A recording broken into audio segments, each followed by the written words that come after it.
कसं पाहताय?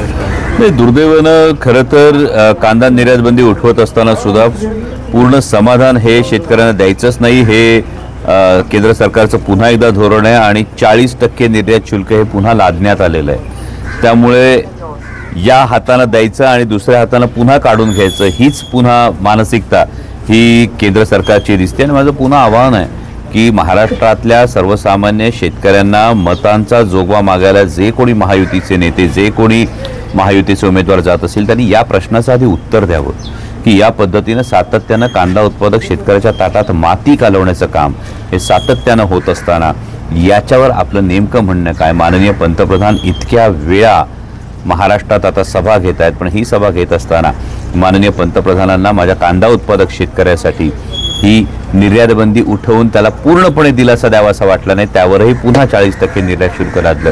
हे पुन्हा एकदा शेतकऱ्याच्या ताटात माती कालवण्याचं काम आहे। मल्लिकार्जुन खरगेंनी 2019 मध्ये शरद पवारांचा अपमान केला होता, त्यामुळे आम्ही भाजप बरोबर गेलो असं तटकरेंनी वक्तव्य केलं।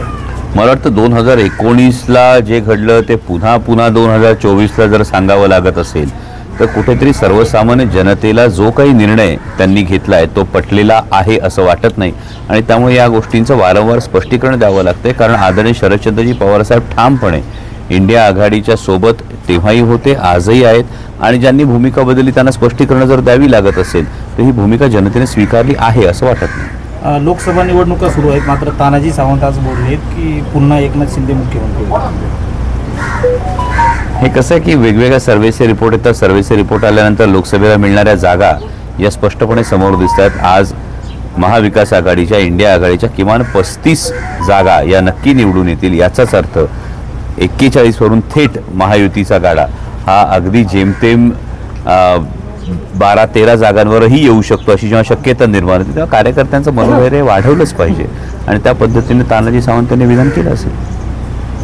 ओके।